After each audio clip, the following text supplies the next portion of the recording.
This week, Mike gave me An American Werewolf in London, the classic 1982 horror film about a pair of American college students who go on a walking tour of the English moors. Just no particular moor, just the moors.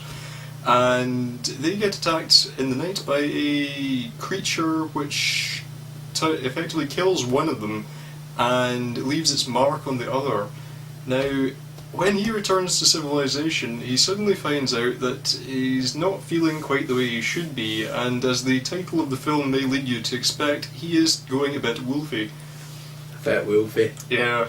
I've had And that. yeah. I usually get that on a Monday morning. But, Yeah, get a doctor about it though, some antibiotics will clear that right. Oh yeah. Modern medicine, what can you say? But this being the 80s, such remedies were not available, and he is about to have a rather bad day, I think is safe to say, without kind of giving the entire game away. Bad week. Yeah, actually, bad week, yeah. Again, I almost want to kind of liken it to, coming back to our earlier episodes when we looked at Poltergeist in a way, because I feel it had that same kind of roller coaster effect, and it's such an unbelievably entertaining film. It's just, I was surprised, honestly, at how funny it is. Even though it works as a straight up horror film, there are a lot of very kind of edge of the seat moments in it. It is very exciting, and it's quite gory as well. There's no getting away from that. There is a lot of visceral gore, which.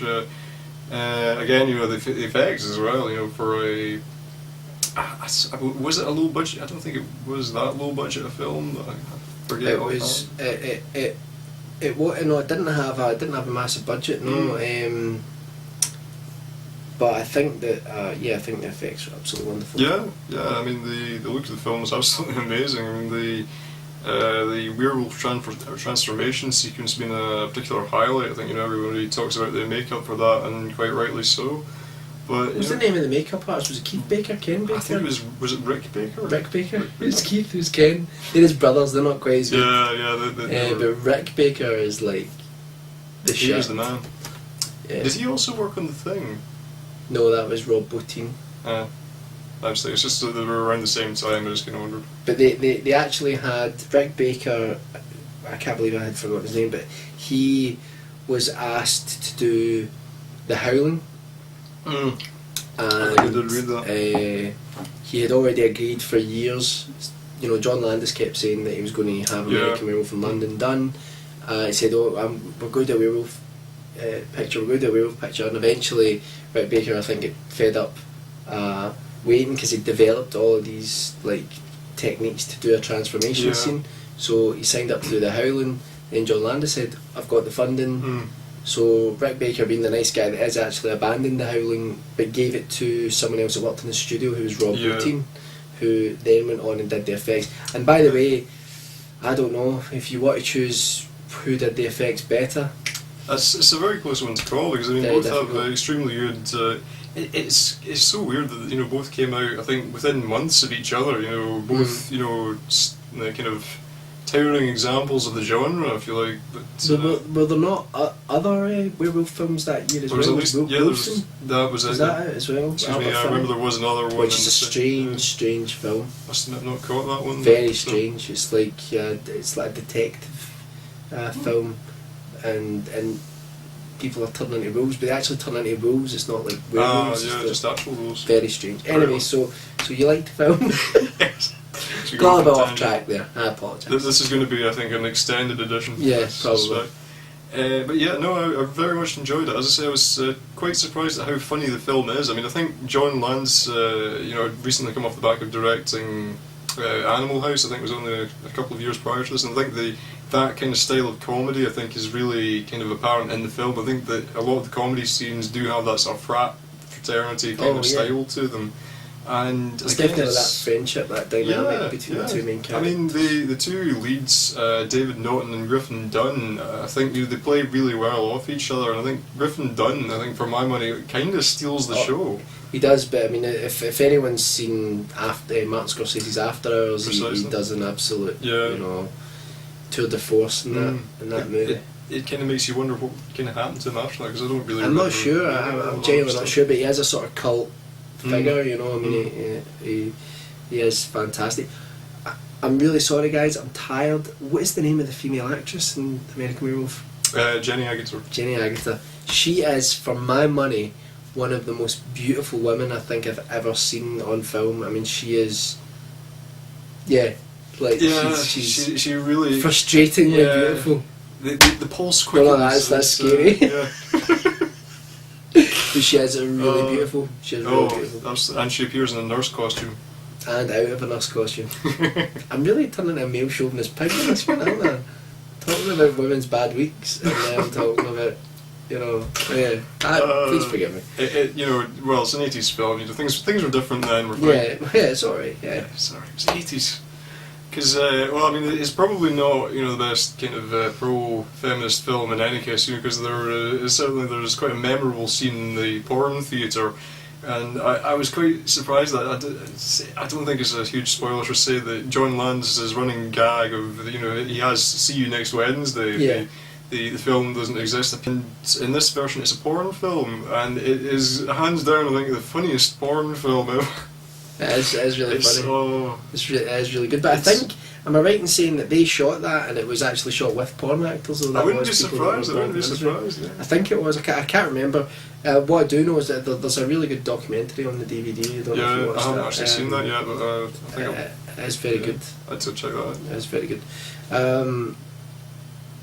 Anything else? Well, I think there was some quite bizarre imagery in the film. I mean, the one thing that surprised me is, again, I'm hoping this isn't a spoiler to bring up, but there's a scene where David has a kind of I don't know if you could call it premonition or a vision of his family being attacked, and I thought that that was quite a strange moment for me, in that it didn't feel that it necessarily connected in with a lot of what was going on in the rest of the film, because the one feeling that I did kind of get in a way is that the film feels like they had so many good ideas for it that it almost feels as if they've tried to cram too much in at times. Really? You think that? That was one thing I did kind of wonder about. Because I have to say, I love that scene that involves Nazi werewolves. Well, and were they meant to be werewolves? Though? They are meant to be werewolves, but generic monsters. But it was someone else who did the. I'm pretty sure I'm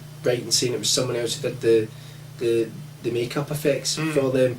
But yeah, you will look at them and they're kind of like contorted, so in such a way that it's not completely evident that they are, but are werewolves. But I think they're supposed to be they are supposed to be that. It is completely over the top. If I'm right in saying there's a film called Krull, and the sort of bad guys in Krull, I'm pretty sure make the exact same noise. Really? As them. It's like, sorry, I sounded like a rooster. I'll do that one with that. No, I'm not good at that. But I know what you're saying. It's like completely over the top, and I think people thought at the time that when John Landis was filming that scene in particular that he was mad. But to me, the whole film is completely off the wall. Yeah, I mean I think I kind of felt that the only sort of justification, if you like, for that scene was that I think it comes up earlier in the film that one of the nurses, I think, comments that I think it's just called David in the film, appears to be a Jew. And I don't know if maybe that was kind of playing into some sort of deep-seated subconscious like a sort of Holocaust horror or some kind of terror of that. And I just thought it seemed a little odd that was placed in the film when there's no sort of real reference to any kind of wartime connection anywhere else. But very well. I think it's not really a film that you could necessarily read a lot into. I don't know if I'm just being a bit of a film studies. I think look at stuff like that. I mean, a lot of people say it doesn't really matter what the director or the writer intended, whatever you take from it is absolutely fine. But yeah, I'm really glad you liked it, because for me, the American Werewolf in London is the possibly the greatest, if not the most effective, comedy horror film. It is. I think John Landis described it as no, this is a horror film that just happens to be funny. And that is probably the best way of looking at it, because there are scenes in it that terrified me as a kid. The scenes on the moors in the beginning. Look out for Brian Glover and Rick Mail. Remember the animal? It's hilarious. But I was a little bit disappointed that Rick Mayall didn't actually have more to do in the film, because it was like, it's Rick Mayall, and it was just... If you don't know who Rick Mayall is, he was a big part of 1980s, the sort of alternative comedy. The film really, I mean, it's a really effective horror film. Let's say the scenes in the moors, when the werewolf goes on a rampage, at one point I'm not ruining anything by saying that, and it is brutal. Yeah. Brutal stuff. And like you say, a roller coaster. I mean, you hear people talk about films and they say, "Oh, it's a real roller coaster ride." You really can say that about this film because you'll be laughing and you'll be like, "Jesus!" And I thought one of the most effective horror sequences I've ever seen is there's in a subway. That was the one that really stuck with me actually. And there's a long, wide shot, and you can't quite see what's going on. It's so effective. So I thought that was fantastic. Yes, it's kind of aged, but it's aged in a very strange way because it's aged in the way that it's. I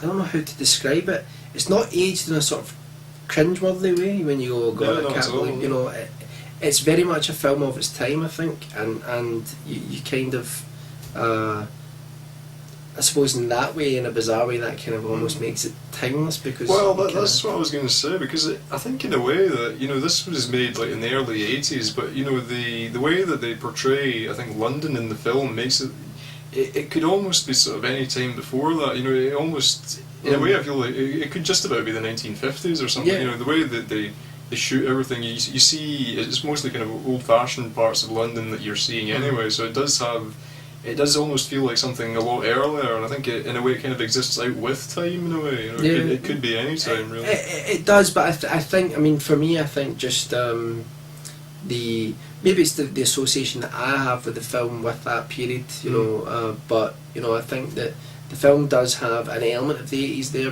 but not too much. I think it's just right. Well, it's interesting you say that. I think that this is probably a little bit too early for it, but I think if the film had maybe been released a couple of years later, you might almost be able to read into it some kind of an AIDS-related subtext in a way that you could. Oh, absolutely. Look upon it as being a sort of almost a satire of the hysterical media reaction to the sort of emergence of AIDS. Absolutely, and hysteria is the word, because there are parts of this film where there's real hysteria going on. Absolutely. Anyway, so if you haven't seen it, definitely watch it. It's a film that I think if you haven't seen it, the closest thing I could really think of, although it doesn't really do it justice, is to say that something like Shaun of the Dead that is worked really well as it was a comedy and a horror. There's more comedy in Shaun of the Dead than there is in American Werewolf. Like I say,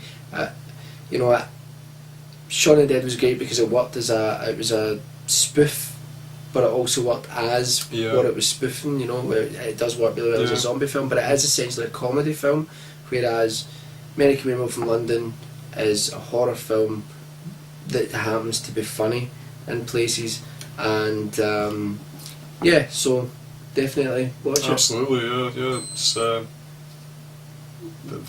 distortion there, But no, it's absolutely well worth checking out. I mean, really, if you're in any way interested in horror, you kind of owe it to yourself to see this film. Definitely, the thing is as well that you've got to think about, and with this, especially in Hollywood, is that there aren't many great werewolf films, and this is certainly. I mean, if someone said to me, "Oh, it's the greatest werewolf film ever made," I couldn't really argue against that. I mean, I love Universal's The Wolfman.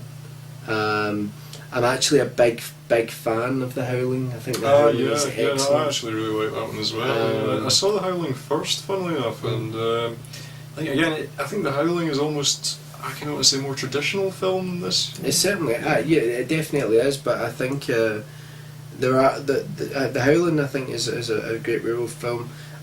There are a couple others, but for the most part, when it comes to werewolf movies, this is it. Yeah. So anyway, definitely watch. Absolutely. I'm glad Alan enjoyed it, and I think we'll move on to the next film then.